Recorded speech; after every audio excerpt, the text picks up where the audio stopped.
हरे कृष्णा श्रील प्रभुपाद की जय। नमो विष्णुपादाय कृष्ण पृष्ठाय भूतले श्रीमते लोकनाथ स्वामी इति नामिने। नमो विष्णुपादाय कृष्ण पृष्ठाय भूतले श्रीमते भक्ति वेदांत स्वामी इति नामिने। नमस्ते सरस्वते देवे गौरवाणी प्रचारिणे निर्विशेषा शून्यवादी पाश्चात्य देश तारिणे।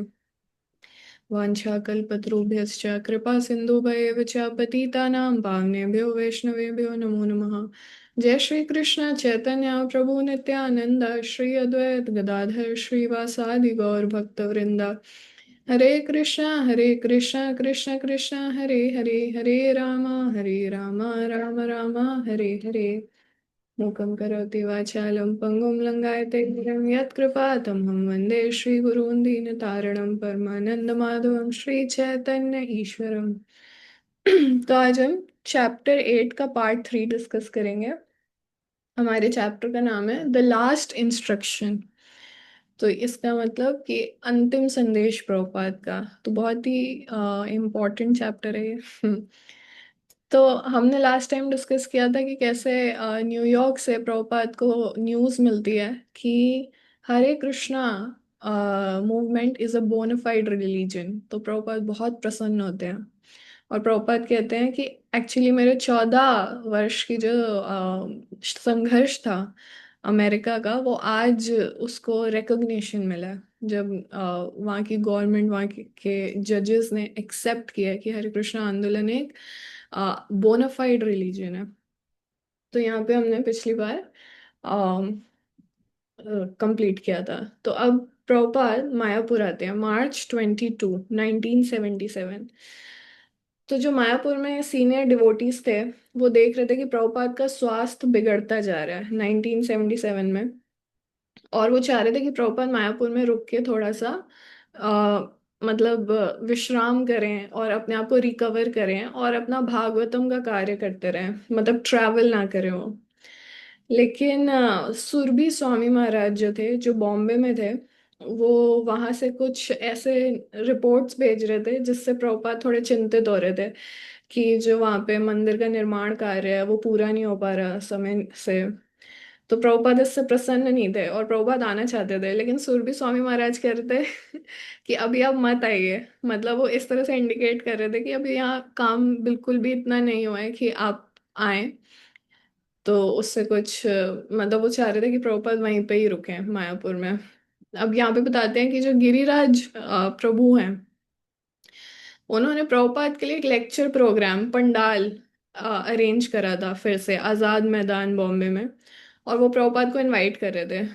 तो प्रभुपाद ने देखा जब प्रचार का अपॉर्चुनिटी है, तो प्रभुपाद ने निर्णय लिया कि वो बॉम्बे जा रहे हैं। तो प्रभुपाद ने अपने सेक्रेटरी को कहा कि आप टेलीग्राम भेज दो कि मैं ट्यूसडे को आ रहा हूँ, और किसी भी अवस्था में है रूम जो भी है तो उसको वो रेडी रखें।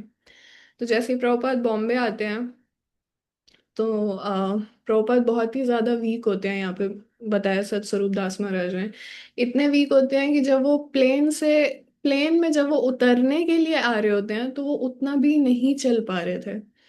तो फिर उनके लिए जो स्टेयर्स थे उनको भी नीचे किया गया, और जो स्लाइड वाला होता है उसमें प्रभुपाद को ले जाया गया।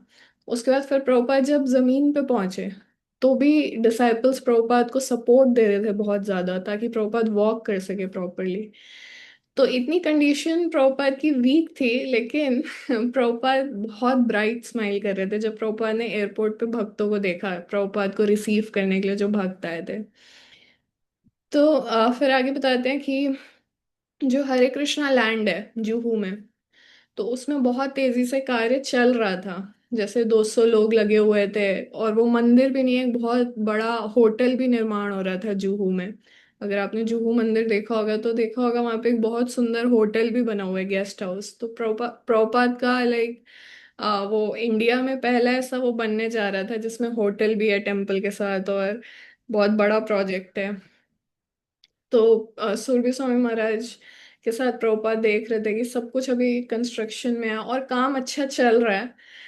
लेकिन यहाँ पे बता रहे हैं कि ऑल्दो सब कुछ अच्छा लग रहा था, लेकिन ऐसा लग रहा था कि बोन्स हैं लेकिन फ्लैश नहीं है। जैसे कोई ढांचा खड़ा है लेकिन अभी उसमें कुछ हो नहीं रखा, मतलब सब कुछ बन रहा है लेकिन अभी खिड़कियां नहीं है, दरवाजे नहीं है, कर्टेन्स नहीं है, मतलब कुछ डेकोरेशन वाला कुछ भी नहीं है। तो इस चीज से प्रभुपाद खुश नहीं थे, कोई फर्नीचर नहीं है। तो फिर और जो वर्क क्रू था, जो था जो काम कर रहा था, वो ज्यादा फोकस कर रहा था प्रभुपाद क्वार्टर्स पे, कि प्रभुपाद क्वार्टर्स पहले जल्दी कंप्लीट होने चाहिए। फिर उसके बाद प्रभुपाद जब आते हैं अपने क्वार्टर्स में, जो कि अभी पूरा नहीं हुआ है, लेकिन प्रभुपाद सुरभि स्वामी महाराज को अप्रिशिएट करके कहते हैं कि इतना अच्छा मेरे रहने का व्यवस्था पहले कभी किसी ने नहीं किया। और प्रभुपाद कहते हैं कि पूरे विश्व में इससे अच्छी जगह कोई नहीं है रहने के लिए। और फिर प्रभुपाद कहते हैं ना लॉस एंजलिस, मतलब प्रभुपाद ने कहा Los Angeles, New York, London, Paris, ये सब बड़े बड़े शहर हैं, लेकिन सबसे ज्यादा जो लग्जूरियस पैलेस है, रॉयल पैलेस, वो ये है। जो जुहू का प्रभुपाद क्वार्टर्स हमने देखा जो टॉप फ्लोर पे है एक। तो फिर प्रभुपाद वहां पे उस रूम को देख, फिर प्रभुपाद एक रूम में रुकते हैं। उस रूम को देख के प्रभुपाद कहते हैं कि ये जो कमरा है ये बिल्कुल राधा दामोदर मंदिर में जो मेरे कमरा था उसके जैसा है। प्रभुपाद राधा दामोदर मंदिर में जहाँ रहते थे उसको याद करते हैं। प्रभुपाद कहते थे एक कोने, प्रभुपाद ने कहा कि एक कोने में मैं कुकिंग करता था, एक कोने में मैं लिखता था, और एक कोने में मैं बैठता था। तो प्रभुपाद इस तरह से याद कर रहे थे। हालांकि वो कमरा बहुत बड़ा था, और राधा दामोदर मंदिर में हमने देखे हैं कमरे बहुत छोटे हैं प्रभुपाद के, लेकिन प्रभुपाद उसका स्मरण करते हैं वो देख के। और यहाँ पे बताते हैं सतस्वरूप दास महाराज कि चाहे प्रभुपाद छोटे से कमरे में थे वृंदावन में, और आज प्रभुपाद बॉम्बे के एक बहुत बड़े एपेक्स में है, दोनों ही परिस्थिति में वो जो पर्सनालिटी है, वो जो व्यक्ति है, वो सेम है। और वो आराम से विनम्रता से हल थोड़ा सा प्रसाद पा रहे हैं, और अपना फोकस ग्रंथ पे है उनका। उस वक्त भी वो ग्रंथ लिखते थे, अभी भी वो ग्रंथ लिख रहे हैं, और अभी उस समय भी वो यही सोचते थे कि कैसे कृष्ण भावनामृत का प्रचार बढ़ाना है, और आज भी वो यही सोच रहे हैं। तो उनका कार्य वही है, और वो पर्सन भी वही है। फिर प्रभुपाद अपने कुछ डिसाइपल्स के साथ और डॉक्टर शर्मा जो है उनके साथ बॉम्बे में वो कैसे रहेंगे वो डिस्कस करते हैं। तो प्रभुपाद कहते हैं कि प्रभुपाद डेली दर्शन करने के लिए सुबह आएंगे, क्योंकि प्रभुपाद अभी कुछ टाइम बॉम्बे में रुकने वाले हैं। तो प्रभुपाद कहते हैं उनका कैसे रूटीन रहेगा, प्रभुपाद उसको चेंज करते हैं। कि प्रभुपाद कहते हैं मैं सुबह दर्शन करने आऊंगा, सुबह दर्शन आरती के समय, और हफ्ते में एक बार लेक्चर मेरा आप ऑर्गेनाइज कर सकते हैं संडे को। और कुछ स्पेशल ओकेजन्स पे कुछ विजिटर्स अगर मुझसे मिलना चाहते हैं तो वो आ सकते हैं, लेकिन कम से कम। क्योंकि प्रभुपाद कहते हैं कि लोग आते हैं जनरली और मुझसे पूछते हैं how are you, how are you feeling. तो प्रभुपाद कहते हैं इसमें मेरा आधा घंटा चला जाता है। तो प्रभुपाद कहते हैं इसका क्या फायदा, what is the use of talking like that, how are you, everyone knows, सबको पता है कि मेरी तबीयत अभी ठीक नहीं है। तो फिर तमाल कृष्ण महाराज कहते हैं कि ठीक है, तो जिनको भी आपसे मिलना है, आपके दर्शन करने हैं, तो वो सुबह जब आप दर्शन करने आएंगे तब वो आ जाए मंदिर में। तो प्रभुपाद कहते हैं हाँ, और अगर वो मुझे वास्तव में देखना चाहते हैं तो वो मंदिर में आए जब मैं आधे घंटे के लिए आऊँगा। और इन सब चीज़ों का कोई सेंस नहीं है, कोई ज़रूरत नहीं है हाउ आर यू फीलिंग ये सब पूछने की, उसका समय नहीं है। तो गंगूबाई महाराज कहते हैं हाँ, इससे अच्छा वो आपके ग्रंथ ले लें। तो प्रभुपाद ने कहा यस, वो समय बर्बादी है, इन सबको बंद करो, I want to stop this asking how are you Swami ji how are you. तो इन सब का मेरे पास समय नहीं है। और प्रभुपाद कहते हैं यहाँ पे सतस्वरूप दास महाराज कहते हैं कि प्रभुपाद अपना समय और अपनी एनर्जी बचाना चाहते थे ताकि प्रभुपाद ग्रंथ दे सकें। और डिवोटीज जो थे वो प्रभुपाद के इस स्केड्यूल से खुश थे कि ठीक है, ये स्केड्यूल रहेगा, क्योंकि प्रभुपाद का फोकस उस वक्त था 10th कैंटो कंप्लीट करना है। फिर प्रभुपाद कहते हैं अभी मेरा स्वास्थ्य थोड़ा ठीक है, तो मैं आज से ग्रंथ का फिर से स्टार्ट, मतलब मैं आज ग्रंथ स्टार्ट कर रहा हूँ, अपना कार्य इसी रूटीन के हिसाब से मैं स्टार्ट कर रहा हूँ। और अभी यहाँ पे मैं अच्छा फील भी कर रहा हूँ, तो मुझे नहीं लगता कोई कठिनाई है इसको करने में। लेकिन अभी प्रभुपाद का स्केड्यूल में चेंज क्या है कि प्रभुपाद मॉर्निंग वॉक्स पे नहीं जा रहे। तो जैसे प्रभुपाद बहुत साल से रोज मॉर्निंग वॉक पे जाते थे, तो वहां पे भी उनका संग मिलता था। तो अभी डिवोटीज, एक डिवोटी ने सजेस्ट किया कि प्रभुपाद आप छत पे जा सकते हैं वॉक करने के लिए। तो प्रभुपाद का हेल्थ उतना भी अच्छा नहीं था कि प्रभुपाद छत पे भी जा सके वॉक करने के लिए। फिर प्रभुपाद अपने आप को ना अब ऐसे सिचुएशन में थे कि मैनेजेरियल अफेयर्स जो थे उनसे भी दूर रखना चाहते थे। तो प्रभुपाद कह रहे थे, लेकिन प्रभुपाद का एक कंसर्न था, मैनेजेरियल अफेयर्स से प्रभुपाद दूर रहना चाहते थे, लेकिन बॉम्बे में जो मंदिर बन रहा है उसमें बहुत डीले हो रहा है, तो प्रभुपाद उससे प्रसन्न नहीं थे।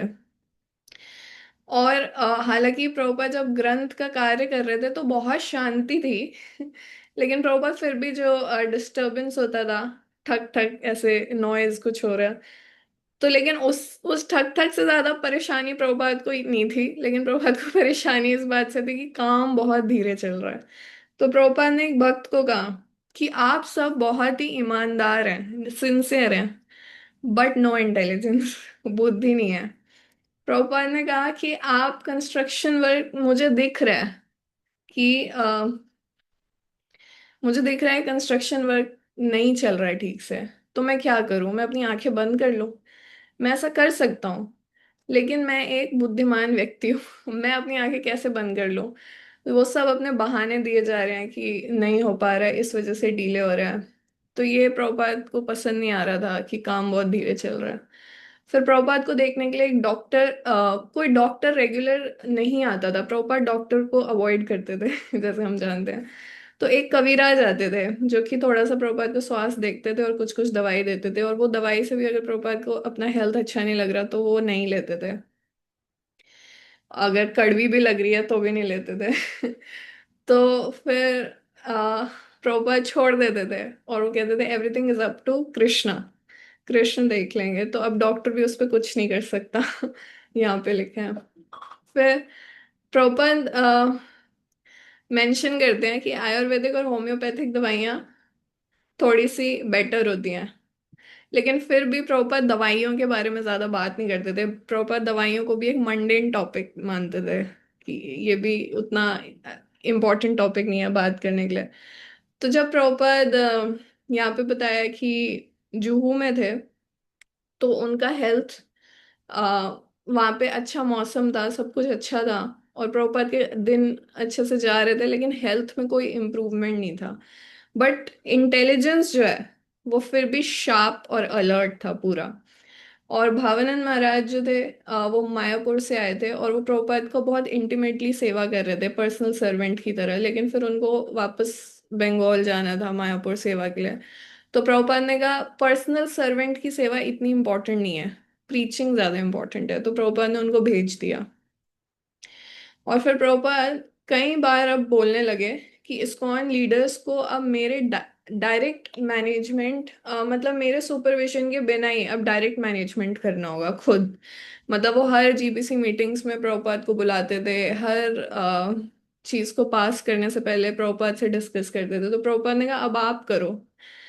प्रभुपाद कहते जब मैं न्यूयॉर्क में था तब प्रभुपाद कुछ इंसिडेंट बताते हैं, और फिर प्रभुपाद कहते हैं कि अब आपके ऊपर है इस मूवमेंट को आगे ले जाना, इसको स्पॉइल मत करो, मैंने सब कुछ दे दिया है, और मेरा हेल्थ अच्छा नहीं है, मैं अब बूढ़ा व्यक्ति हूँ। तो इस बात में कोई आश्चर्य नहीं होना चाहिए कि मैं कभी भी जा सकता हूँ। अब आप जीबीसी हो, अमेरिकन हो, एक्सपर्ट हो, यंग हो, आप सब बुद्धिमान हो, इसको खराब मत करो, मूवमेंट को आगे लेके जाओ। आपके पास पहले से ही बहुत अच्छे, अब मैंने जगह दे दी है, अच्छे मंदिरों का निर्माण काफी कर दिया है, तो अब मैं चला भी गया।